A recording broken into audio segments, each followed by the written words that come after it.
Okay, thanks.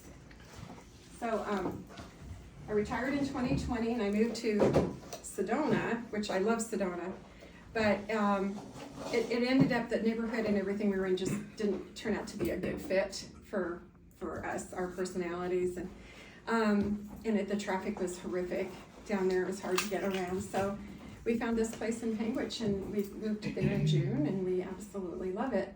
But I started taking pictures when I was 10. I got a Brownie Hawkeye camera for my 10th birthday.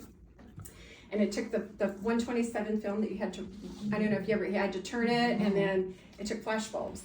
And so my parents would buy my film for me, but it was only black and white because the color was more expensive to get developed. So on special occasions, I got to use color film. And I just love taking pictures, and I always have. And so in 2018, I walked the Camino de Santiago pilgrimage in Spain. And I went alone, and I went with the intention of, I knew I was going to retire in like 2 or 3 years. You know, what am I going to do in retirement? And then I had this epiphany, and I said, oh, photography. I could, study. You know, I'm a self-taught, and I don't have any formal training. But I purchased a professional camera, and then I recently upgraded it about a year and a half ago. And I just love doing it. I love doing art shows. My favorite thing is, the art festivals like we do on Mother's Day here, because I love talking to the people, and it's just fun to hear their stories and be able to tell my story. So tonight, I asked Joyce, I said, what do you want me to talk about? And she says, well, how about finding the focal point, because you do a good job of it. And I said, oh, really? Okay. I had something else in mind, but I thought, okay, I can do that. So a lot of this is probably, you all are so talented, this is probably going to be just very basic. Not for me, I'm not a photographer, so I'm down. Okay, all right.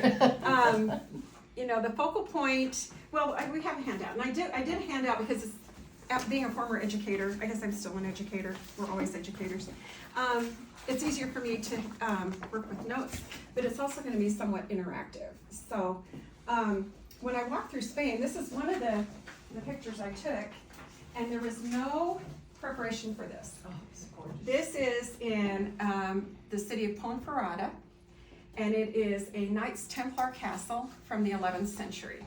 Wow. And I was walking about between 15 and 20 miles a day with a backpack, and morning time for walking was primo because it got warm in the afternoon. Actually got quite hot. I was there in June. But I took time off to go through this castle, and I just came around the corner and I just snapped this picture with my phone. And when I got home and actually opened it on the computer, and I thought, oh my gosh, there's a lot there. And so this one has actually quite a good example of several different techniques for finding a focal point. So we'll come back to this later. But what I loved when I got home is I didn't notice all these little pops of green in between the stones here. And so I thought, oh, there's, I call it Brute, it's right there. It's just, a lot of more detail emerged as I opened it. I use a iMac for doing all my photography work, my digital work. I love my iMac. I've had it since 2017, and I do use Photoshop, but I'm just still entry-level Photoshop skills because it's so much to learn. Mm-hmm. But I can do some basic stuff and move some things around. I can take things out that are in the way, like our house, we have a beautiful view, but there's this big telephone pole always right in the middle of my picture, so to take the telephone pole and the wire out.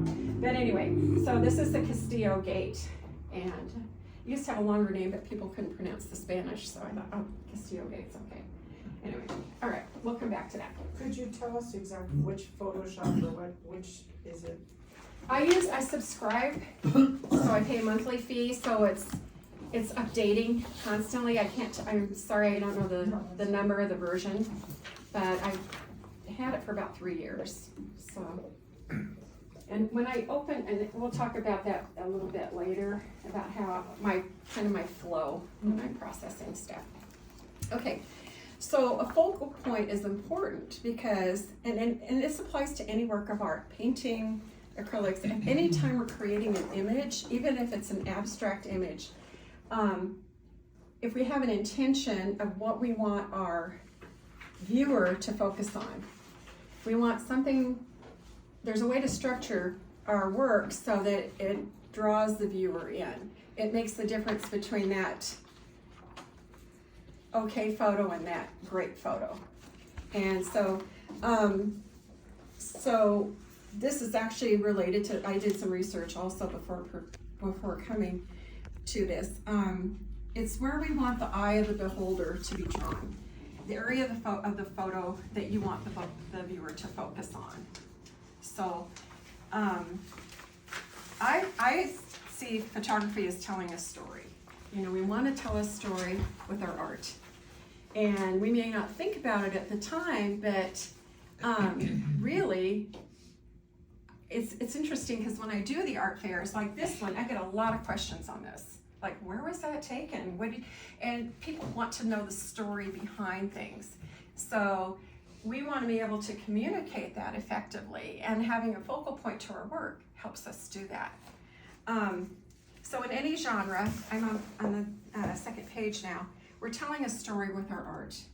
Even in abstract pieces, we have an intention, a message we're sending to the viewer, something we want them to walk away with after viewing the image. I like, you know, people, I call them the bee-backers that I get at the art fair sometimes. Mm-hmm. Oh, I'm not gonna get it now, but I'll be back. And then they never come back. Yeah. But you know that they're thinking about it enough that they're considering possibly coming back to it. They liked it. And so having a clear focal point invites the viewer to look more closely and to draw them into our story. Because our art is really an extension of us. It's the way we perceive the world. So we want to be able to share, at least I feel like I want to be able to share that with people. So there's several techniques that will help us establish a focal point. And ideally, if you can think about it as you're composing the photo, so when I'm looking through the viewfinder in my camera and I'm looking at the frame, sometimes, well, a lot of times when I go out to shoot, I'm taking multiple pictures from different angles until I get the focal point that I want. And the one that I consider the best is going to have certain attributes, and ideally. So here's some strategies that we can use. We can use the rule of thirds. Do you all know what the rule of thirds is? Mm-hmm. It sounds very familiar. Like something I learned in school, but yeah. So we'll talk about that. Odd numbers. So if you're taking a group, like an arrangement of something, like if you have 3 dogs, or if you have a group of dogs, 3 is going to be more visually interesting than 4. 5 is going to be more interesting than 4. So if you have an odd number, because that way there's always one that kind of stands out from the rest.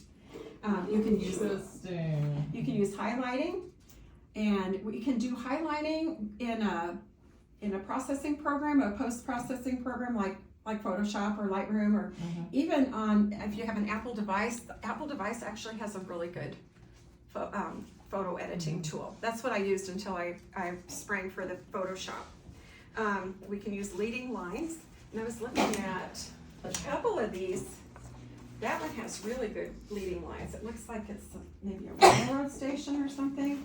We were talking about that earlier today, and trying to figure out what it was supposed to be. Yeah, let's see. Does it have a title that tells us? It has a title, but the title didn't mean a whole lot. Silent penstock. Oh, the penstock's at the dam. It's down in the dam. Yeah. Okay. Okay. So you're talking like the S form and the L form and the balance, is that? As far as leading lines go, I'm looking at something in the photo that Leads you to what you want. leads you to where you want the viewer to look. Perspective, yeah, exactly. And framing. And when I say framing, in some of my images, there will be an object, but then there will be the elements around it that kind of frame it in. It may not have leading lines, it may not have rule of thirds, but there's something in the way I framed it, like, well, there's a couple of here on here. The door, the green door. Yeah, like this. So that kind of, it's surrounded by, obviously this is beautiful, this arch here, and then you have the barrel with the plant, and there's a sign here with an arrow. It says bar. I took this in Cantor, Montenegro. We went on a Mediterranean cruise for our honeymoon, and that was just in one of the back streets. And there's not much editing to that color. That was the color of the door. So, and you have a tree here. So kind kind of holds it together. That's the And natural patina on it too. It's really yeah, cool. it is. It's just beautiful. I love doors anyway. You never know where they're leading Exactly. Like what's behind that door? Right. I have another one of green doors. Actually, I should have mentioned, I joined City Lights in 2019. And my first entry was in the spring jury show. Susan Labuda was my son's art teacher in school. Oh, wow. And her husband, Jim Labuda, was my principal in Boulder City. He was my boss. And I was a teacher, and then as an administrator, I shadowed him for my training. He was the kind of principal I wanted to be, because he was amazing. He's just amazing as principal. Anyway, so the rule of thirds is you take an image and you mentally divide it into thirds horizontally and then into thirds vertically. And you try to make your focal point at the juncture of those lines where they meet perpendicularly. Okay, Because what that was then. so there really isn't a rule of thirds in here unless you want to count this arch. So there's a third, where the barrel is, there's a third. But I didn't take this with the intention of rule of thirds. I just took it because it looked pretty. But then when I cropped it, I tried to make it, visually appealing so that the door really stands out and draws you in. Like you said, like what's behind there, So that's the rule of thirds. So let me see what else. What other one might have rule of thirds in it? This one. When you see the finished image, you can look at the finished image. Will have rule of thirds in it. I forgot to get this one. Is hanging on the wall out there somewhere. This is the pre. The post one is one I entered in the show. I forgot to go get it and bring it in. I have no idea where it's hanging. I'll find it. Okay, thanks. And we already talked about odd numbers. So, an odd number is more aesthetically pleasing, but if you have a group of objects, like perhaps trees in autumn, or something like that, if you can find one that kind of a little bit different, a little bit unique that you can highlight to stand out, and then find, structure your print or your artwork to make it, place it in the photo or the painting or the drawing so that it's kind of offset, like with the rule of thirds. So, yeah. Okay, so it could be the largest, the most colorful, or have the best representation of the attributes you want the viewer to notice. Okay, so if it's a group of dogs, I have dogs, I love dogs. You find the one that has the, whatever you're trying to convey, try to find that one to be the one to highlight. There it is. Okay, cool. All right. So any comments you guys have? You should see the thirds in this one, in that composition. In this What- one? Yeah. Yeah. Somebody once told me that the reason for odd is just in nature in general. Mm-hmm. Nature, everything is in odd. So like when you do landscaping, you plant Yes. everything in threes, Yes. and Yes. because it's appealing to the eye, but it's just like it's a rule of nature. Uh-huh. Have you heard that? That's I like, haven't heard about that. yeah. That's But what a landscaper told me once. He goes, everything is in threes, sixes, or nines. That's good to know. Yeah. My cousin is a horticulturalist, and she was helping me do my yard when I lived here in Henderson, and she said, Mary, always plant in odds, either three. She said 3 is the best, or 5. Something that's you're right. It's like innate in us as humans to notice that. Yeah, yeah. Keeps your The odd interest, thing, gives too, it even is your they point. said more than 5, it doesn't really matter anymore. Yeah. 5 is kind of the limit. Yes, because I think that's when I took a math class years and years ago, we were talking about the number 5, and the instructor said the 5 is something that we can see numbers up to 5 and we don't have to stop and count them. Our brain will recognize that. When it gets above 5, then you have to kind of go back and figure out how many there are. Well, in Japan, 5 is that magic number. You buy a set of tea stuff, there's 5 cups. Oh, that's interesting. Huh. Yeah. Okay, so leading lines. So in this, you might see leading lines here. Where do you see the leading lines? The top, the bottom. Uh-huh. Yeah. And So you the- have the- leading the coming gate. in this way. The Yes, door. exactly, so. The bricks. Kind of, so for me, I don't know if you all agree, and you don't have to agree, but where I see is here. I wanna know what's down that Right. corridor. You know, so it's kind of drawing you in up those stairs and into the back.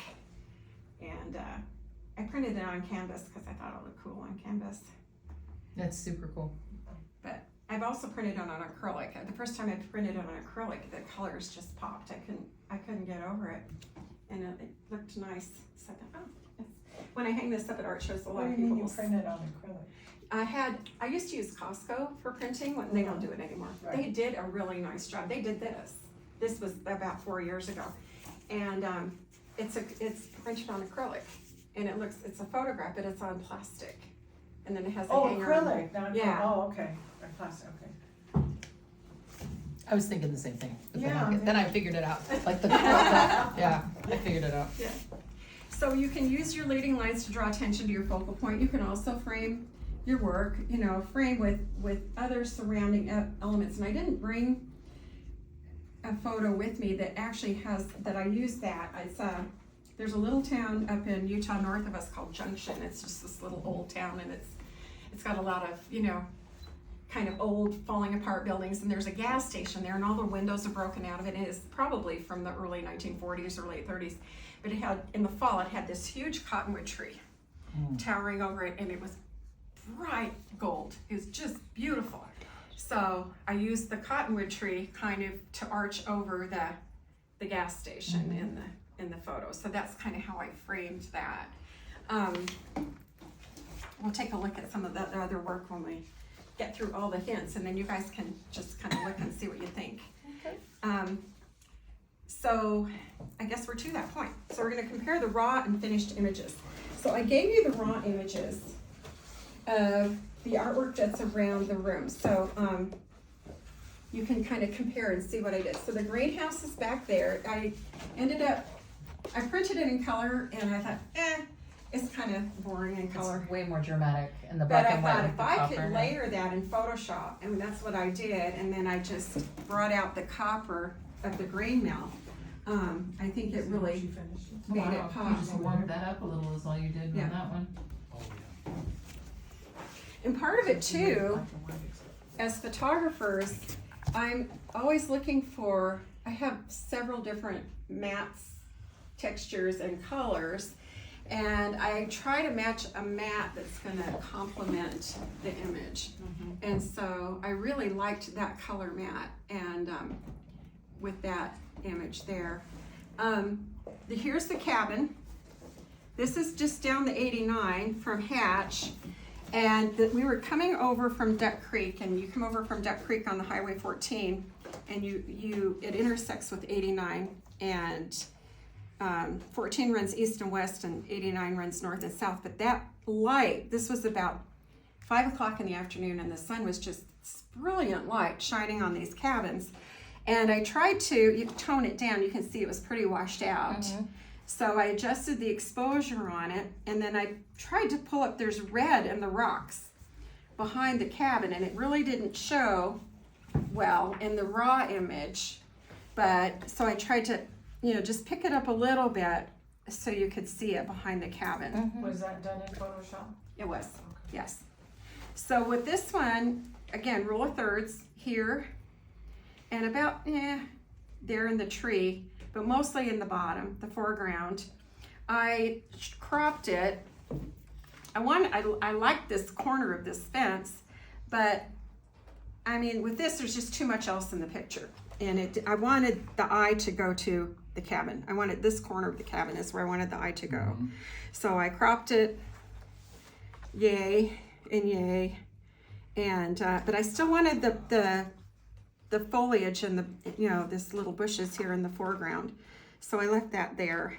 And then I cut down the mountain a little bit so you don't see the top of the mountain in the finished shot. I hate to ask, but can you explain the rule of thirds to me again? Because I'm not getting it. Okay, so you divide, mentally, you're gonna divide your picture. And you know what, some cropping will do that for you. And this is not when you're taking the image, but when you're actually cropping. When I'm cropping it. Okay, Yeah. okay. That's where So, I kind of got lost. But even when I'm taking the photo, I'm kind of making, I don't know, it's just something, I guess, innate.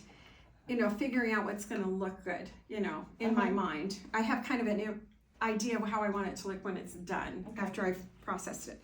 So a third here, a third here, and a third here, and then a third here, a third here, and a third here. Look at the window and just add another row. Yeah. And that's your third. This one? No, on our window. Up here. Just add So another you'd row. have another row above it, and you can see Oh. third, 3, 3. And then you're. So like a grid. A grid Yeah, of this. six. it's a grid, yeah, A grid of absolutely. six. And you're gonna put it in the center of the grid is where you want the center of your photo? No, or- I want it, Never in the center. Never I'm in trying the to center. figure it out. No. See the corners of your third? Mhm. If, it's where you want, the corner of each third is where The you want it. intersection. the intersection. So if we take this left third here, and this bottom here, third here, then that's where I'm gonna place my cabin. I don't want it in the middle. I Gotcha. want it to be Offset. offset. Got it. Yeah, I Okay. think it's more interesting Hence if we all it's know why I'm not a offset photographer. a little bit, so, Well, like she said, you can do that in the cropping. Mm. yes. You take your picture and then you crop to get what you want. And That's that's, the beauty of photography, Yeah. is you can move it all, Yeah. all Yeah. around. well, and that's why I take so many pictures of one thing. I was taking an online course, and the instructor said, take lots of pictures, keep the best, delete the rest. Because otherwise you fill up your memory card. Yeah. And I have like 2 external hard drives. I have 20,000 pictures on that phone. I really need to delete some. I can totally relate. And I bought the new phone that has more capacity too, so I'm Yep. just addicted, yeah. So, let's see. Okay, so the sheep camp back there. Let's take a look at that one. Is that the Ruby Mountains? Is that the sheep No. camp, the Ruby Mountains? No, they do have, these are for the sheep herders, the Basques do that. This is actually near Bryce Canyon. It's in Cannonville, which is a little town. Okay. Just, you go, Okay. if you're going to Bryce Canyon, if you're going up, let's say you're going up to 89, which is the main north-south highway, it's not a freeway, the freeway is the 15, and then you have to go over the mountains to get to the 89. I'm And sorry. so, Excuse me for a minute. I've got this phone calling me. if you go to Bryce and then you continue east and go down the other side, then that's where this was. So you can see, Wow. if you look, I did a layer. Yeah. I layered the foreground on top of the Milky Way shot. Those are 2 separate photos, but at the exact same location. So we were at our friend's house. I set my camera up in his backyard on a tripod. This is his sheep camp. Kenny is a cowboy. He's a cowboy poet. Wow. He does, he sings Western songs, and he does perform. And but he's had this, and it says Home on the Range. It's a 1920s sheep camp. These are the little trailers that the shepherds will take out in the mountains, and they still do in the mountains of Utah.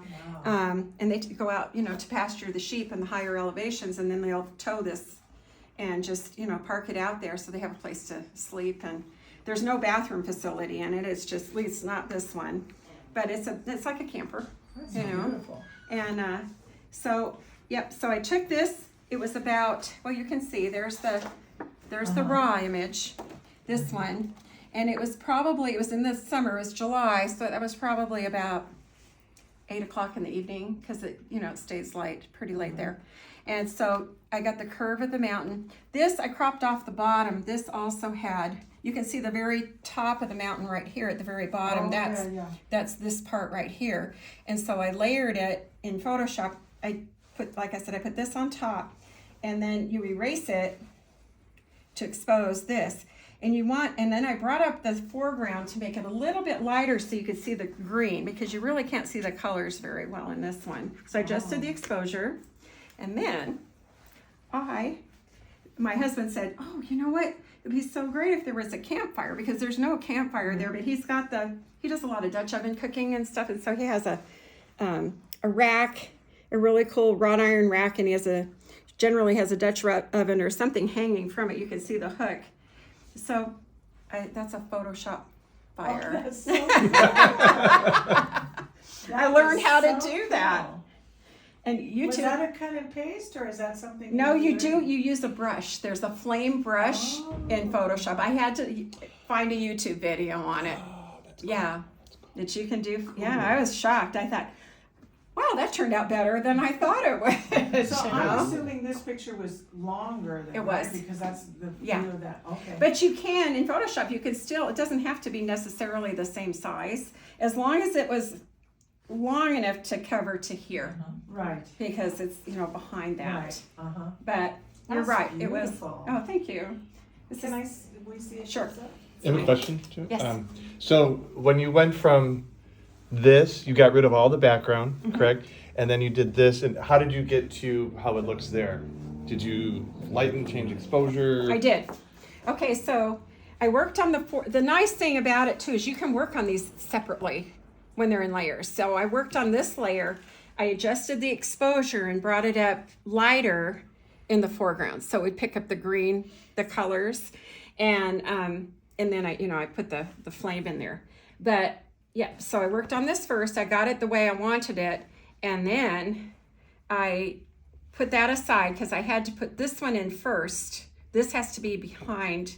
It's behind the mountainside. This had to be first. This was the first layer, and then this was the layer I imported, and I put it on top of it. And when you do that, all you're seeing is this. You know, because this is hidden. Yeah. So, but when you start to you use your mouse and there's a Oh, you brush. start erasing in the You back start image erasing colors. it, and then you see, Oh. there's the stars are back there, and it's just, it's really cool. That is when so that nice. happens. That is lovely. Thank you. I have an idea for the photo show. Do you wanna see it closer? It was sitting back here. I'm I can take it, put it gonna on do a the table. Milky Way shot for the photo show, but I have a really cool foreground. I'm not gonna tell you So any nice. more than that. And hopefully I wanna get a new, I don't wanna use, actually, what I've done is I cheated. We went to, this was like 2 years ago, we went out near Mormon Lake near Flagstaff, and there was this field of bright yellow wildflowers. And so I used the same Milky Way shot behind that field of wildflowers. And when I was out at the Escalante show in Utah, and there was one guy, he bought all of my Milky Way pictures, and I told my husband, I said, I hope he doesn't realize it's the same Milky Way. Same Boy, shot. that looks really close. Oh my gosh. Oh wow. So you had to work on the exposures of both of them? A little bit. Not so much on this one, but probably this one a lot? I did more on the foreground. This is pretty close to what it actually appeared to be out of the camera. The camera picks up what the human eye can't see when you do the astrophotography. Okay. It's a very cool experience to take the picture and then look at it and then see What you didn't what see. we can't see, Yeah. our human eye isn't capable of seeing. Because you can lengthen the exposure on it to a certain degree, and then like with the camera without what they call a tracker, because there are machines that you can buy, and my son has one. You put the camera on top of it, and the tracker will move ever so slightly with the Movement turning of the earth. So And that way you don't the get star lines. trails, exactly. So I don't have one of those, so I think my longest exposure was like 20 seconds. Okay, that's what was Yeah. my next question. It has to be somewhere between 15 to get the color, Wonderful. 20 to prevent it from blurring. Yeah, because it'll just look blurry. So do you do your settings manually? I did on my other camera. I haven't learned how to do it on my new camera yet. Okay. Yeah, I would do it. Yeah, auto won't do it. It won't catch it. Yeah. You have to hold Oh, it. you can't be auto, yeah. Yeah, you have to have it open for a certain length of time. Yeah, and Jason, I'm very envious. He says, I'm upgrading my Star Tracker, Mom, if you want to buy mine. And I thought, well, let's hold off on that a minute.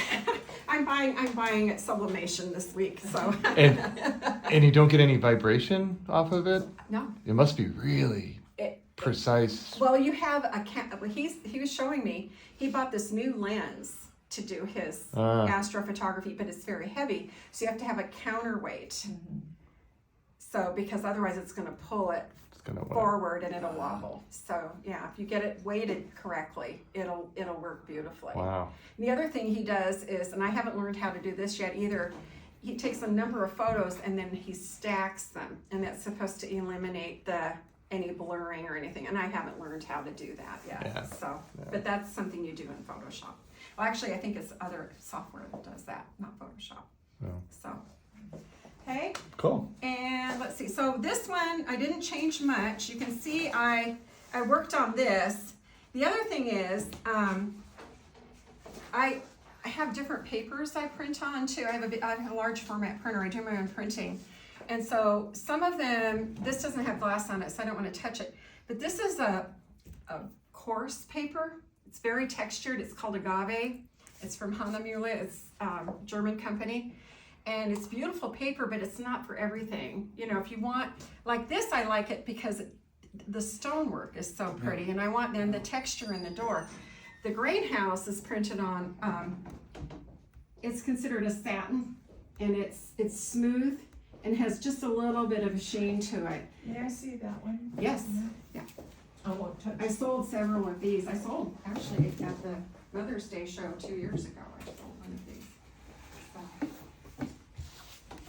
And sometimes I don't like to put glass on them because I want that texture to show.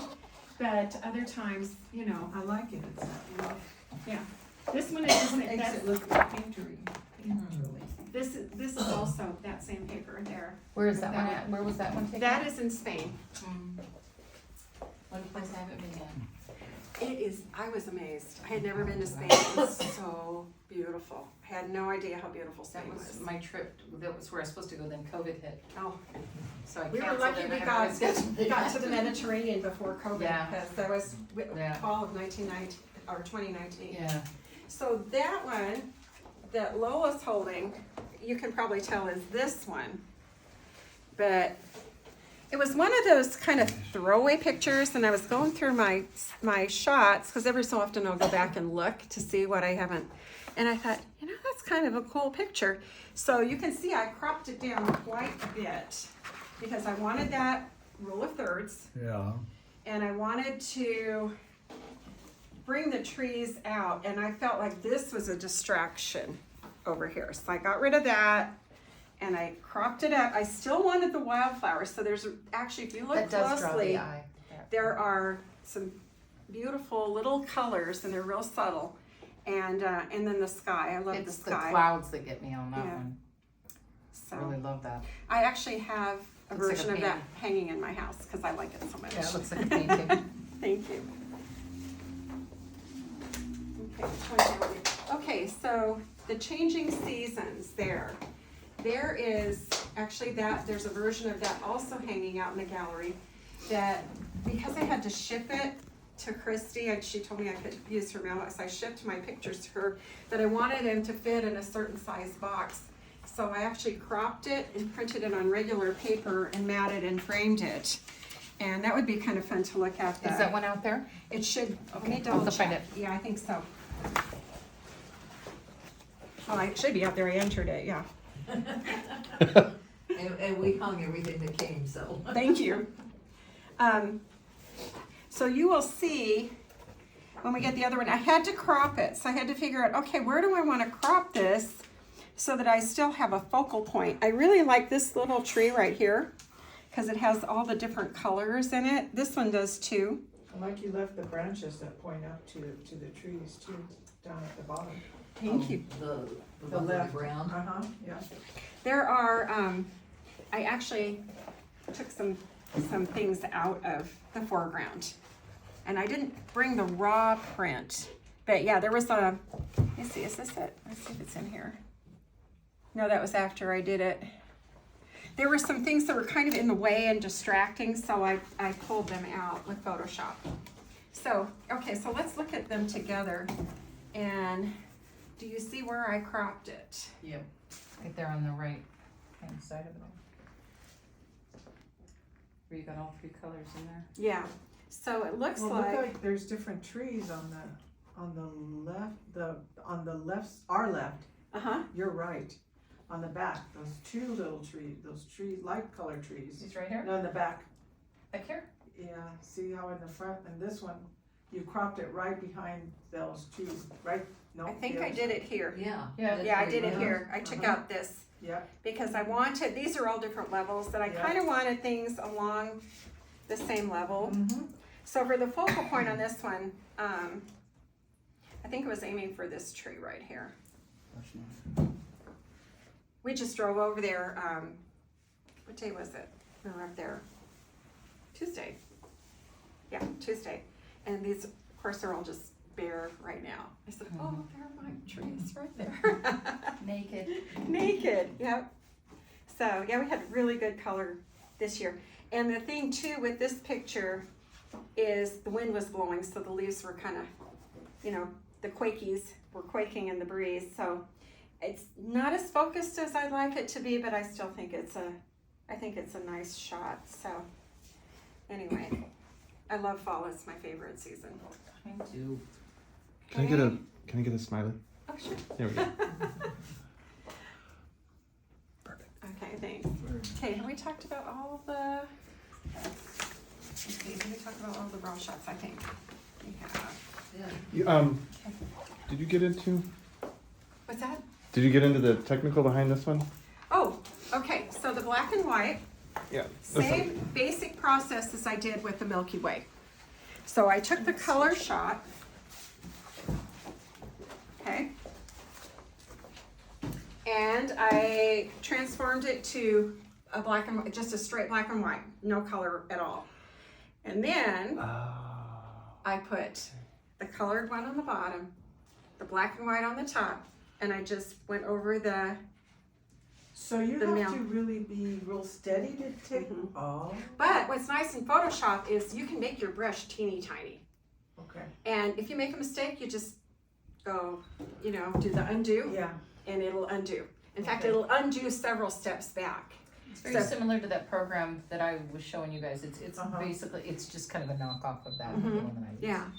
So that was how I did it.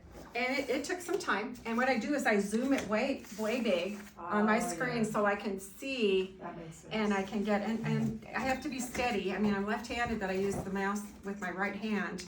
And I did a little, in fact, down here, where there was some Oh, there's some really peekaboo. intricate stuff, and this little wire right here, and there's some little intricate stuff up here. I had to, it took a while.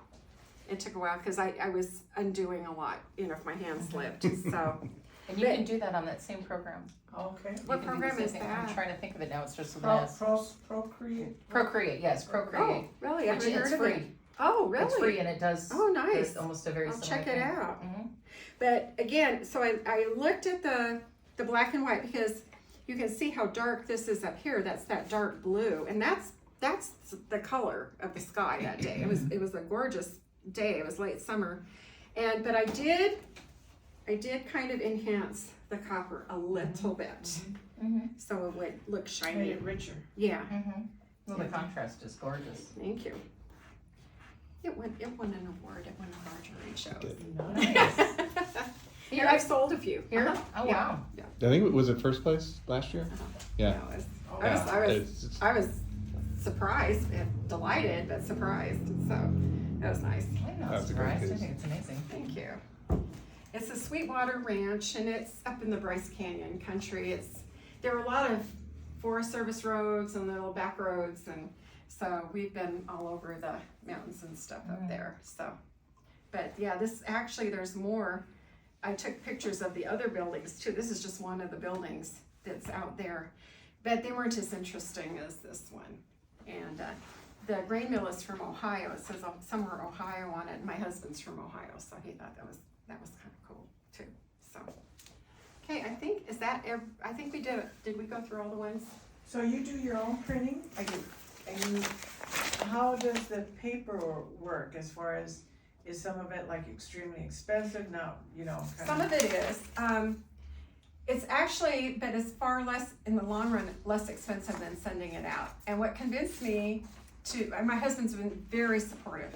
He encouraged me to get the printer. I wasn't sure, because it was an investment, you know, it was some money. But Which printer? I got the Canon ProGraph 2100. Now mine will do 24 wide.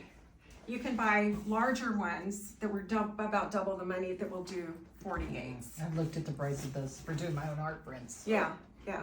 So I buy the paper on rolls. So far I bought two different types of paper, and I've had the printer 2 years, 2 or 3 years, 2 years, I believe, and I'm still using the same 2 rolls of paper I started with. And in fact, I keep a spreadsheet of all of my work. I keep an inventory, and I put a note in there when I, started with the new printer, and I think I've printed about 150 prints. Have you changed the ink? Is the ink still? Yes, I had to. Well, because when you buy one of those They printers, give you a little bit. they give you like, Yeah, but you the know. ink on those. it is, it's over $1,000 Yeah, to replace the yeah. ink. And I just replaced Holy it last year, but even the little bitty ink lasted me almost 2 years. So I'm thinking. And how many prints do you think that was? Came out of one cartridge of ink? How many prints? Over 100. It was over 100. Okay. Yeah. So it should be like quadruple that with the full tanks. now. Yeah. Okay. The challenge of having that thing was The moving place. it. We moved, and our movers, we hired professional movers for most of our stuff, and we ended up taking a U-Haul for the rest. But the heavy, clumsy stuff, my husband's 70, he shouldn't be 71, he shouldn't be lifting anymore. I mean, he's got back issues too, but the printer's pretty heavy. It came on a pallet. Oh. It came on a pallet. It was delivered by freight, and I was working with the guy that I ordered it through Freestyle Photography in Hollywood, California, and the man who I was working with, he said, "Now, Mary, you're gonna have to clear space in your garage because it's gonna be the size of a small car." Wow. And because we ordered a stand with it. So the printer itself is about this wide, and it's about that deep, and it's about that tall, and it sits on a stand with rollers. And then you lift up the top, and the bottom lifts out, and then you have the roller for the paper. You pull that out, and the paper comes on a roll, and it has a cardboard core, and it slides, and there's a little bracket that grips the roll, and you put the roll on there, slide it on, and then you feed it through the printer, and the printer does its magic and calibrates it. I have not calibrated my monitor to my printer, but it seems to be very close, very true. So I do have a calibrator, I just haven't taken the time to do it. So on the printer, there's a monitor, and what you see on that monitor is what's gonna be printed.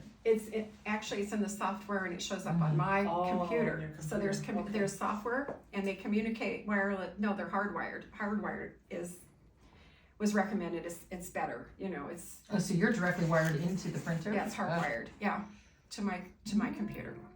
And so I adjusted the brightness on my monitor. So the Macs are very bright, and they see a lot of colors. But he said, go down to like 40%, and you'll get a truer image. And he's right. And then it gives me a preview when I import the pictures, and then it goes into it brings up the roll, and I give it the measurements and how long it is and how wide it is and how many slots I could fit on there for different measurements of photos. And then at the bottom, it gives me a little preview of how they're going to look. And if I don't like the way they're going to look, then I'll go back into Photoshop or into Lightroom, and I'll change the exposure or bring up the color that I want it to produce in the print. And then I go back and look at it again, look at the preview and see if it's where I want it to be. So But you're having someone else print them on these? On this so far. Now with my new sublimation printer and heat press, I should be able to do something. He said 16 by 20. It'll print up to 16 by 20, which is probably, if I need something bigger, I'll send it out. Yeah, I'm not gonna try to, Wrestle wrangle that. 48 by 60 or something like Now, that. you're gonna, when you do that, see that bracket that's in the back, is that something you're gonna be able to do, or is it straight, the straight panel? I can do it. I have to order the parts, but they are available. There's a supplier. We were watching a YouTube video the other day, and yeah, these bolt together, and then you use double-sided padded tape, Oh, and it adheres to the back. okay. Yeah, it's pretty slick. I'm curious to actually. know what that double-sided tape is. It's 3M. It looked like it was about an inch wide, Uh-huh. maybe 3/4 to an inch wide, and he peeled off the one side and then he would put it, you know, down on the, Just a permanent double-sided tape. it is, Yeah. yeah. Got a question? So when you shoot, are you shooting? I'm doing this for the video purpose. It's a JPEG, pings, RAW files. Raw Yeah. files. What you Raw files. strictly RAW files? Yeah, I Okay. do raw files, and then I change them, if I want to change them in Photoshop, I'll change them to, usually to a TIFF. Yeah. You know, out of Photoshop, That's what I use. yeah, and I use the, you know, the Adobe Working Space, but I change them to a TIFF initially, and which is a very large file, but then if I need to duplicate them for, I don't know, maybe to send in with an application or something, then I'll change it to a JPEG. Okay.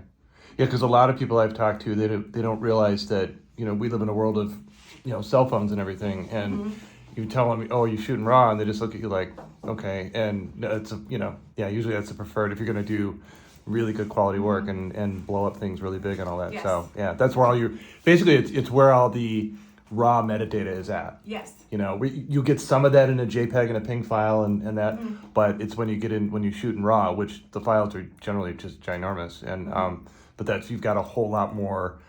What would you call it? Detail and a lot more of the story behind the photo that's actually there. yes, Yeah. Okay. and But that's a the raw great, comes from your camera, yes. not from your phone. I don't believe you can shoot. I have not heard of a phone that shoots RAW. I haven't either. No. Yeah. Yeah. This is like the newest iPhone iteration. Yeah. And my husband encouraged me to get it. He said, So, "You should and get that." that's one of the things I tell people is Yeah. that's what makes the difference between shooting with something like this, which you can get really good quality, Yes. but then also shooting with professional equipment that costs a small arm and a leg and a It's- lens and everything else too. So It's an yeah. investment. I look Oh, at it is. Yeah, it's and huge. you know what? This is my retirement, and this is my business, and I'm hoping to grow it. You know, and it is. I mean, each year it gets a little, you know, better What and is better. Yeah. your favorite kind of camera?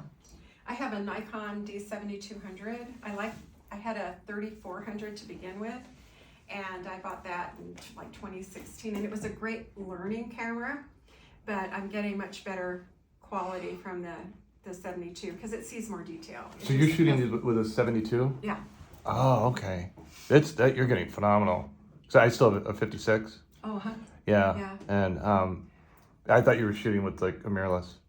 No, my son These are sold me his camera, the 7200, so he could buy a mirrorless. Yeah. And that's what he was in southern Utah Wow. last weekend, and I said, did you get any astro photography? Because he loves doing that too. And he got a really nice shot of Orion and the Horsehead Nebula, and I guess it's the Orion Nebula that's down in it's in the Sword. It's one of the stars in the Sword. Yeah. He was showing me that before I came over here. So I would like to get to that point. I just have to. No, well, you know, and practice. the other thing that people don't realize is that it's not necessarily the camera; it's the lens, it's the glass that you're Yes. shooting with, and that in itself is an investment. You know, you get kit lenses with a lot of these cameras, and you know they're the Chevrolet, but you're obviously shooting with like the Cadillac of lenses. You know, So you're keeping with So- the same brand on your lenses? Some of them are not, the ones I've been using most often are, but I also have some other ones. When I bought his camera, he also sold me his lenses because these lenses wouldn't fit on his new one. And I've only used one of the lenses so far. I mean, there's just so much to learn about them, and I'm not sure exactly. I know one's a fisheye and one's, you know. do you have a favorite that you like to shoot with if you're traveling?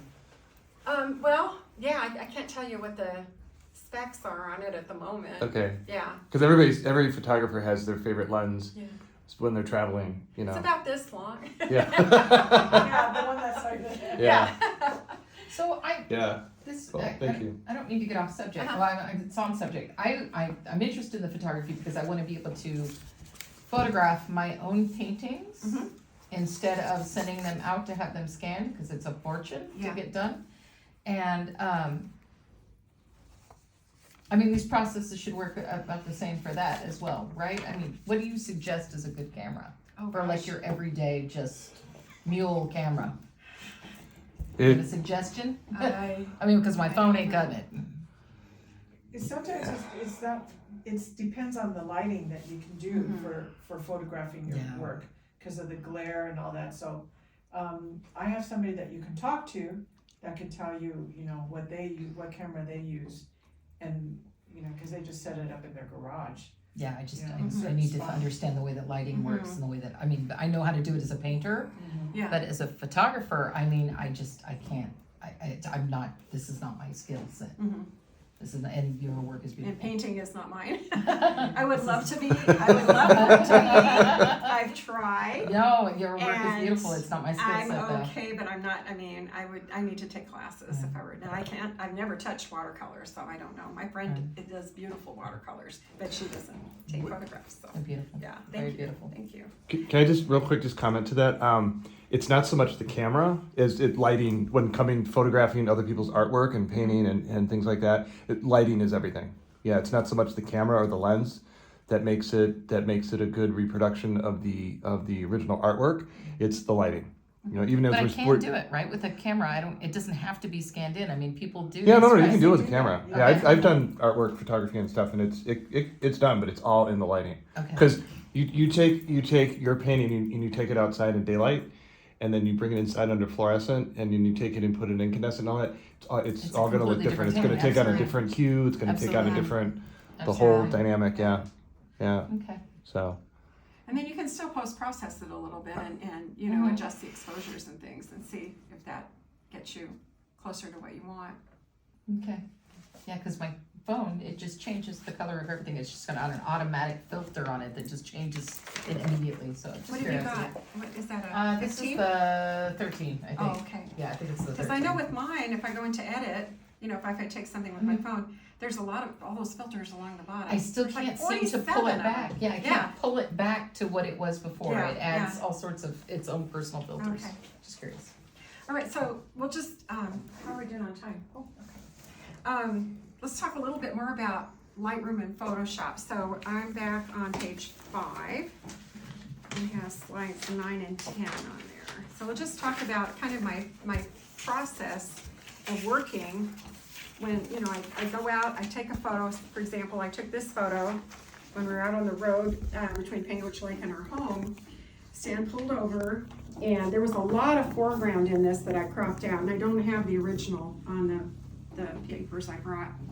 And there was also some other rocks and some other like shrubs and stuff that was just like interfering. It was distracting, that's the word. So I cropped, you know, I worked those out and I looked at the exposure. I cleaned it up before I adjusted the exposure. So if you look at the top slide, that's where I begin usually is the exposure. And then you can lighten it or darken it, and just moving it even a little bit will make the colors pop. It's pretty amazing. So I do the exposure first, and then I look at the brightness and the contrast. So I increased the brightness on some of these in here because I really wanted those colors. You to can come. select it. You can, yeah. And then the contrast, I looked at the contrast too. Sometimes I want contrast because I want the highlights to pop back on that. And then I look at the color hue and the saturation. So the hue, you can, you know, like if it's a green, you can make it more blue, or you can make it more yellow, and I, you know, kind of go in between More that. cool, more warm. Yes, or- yes.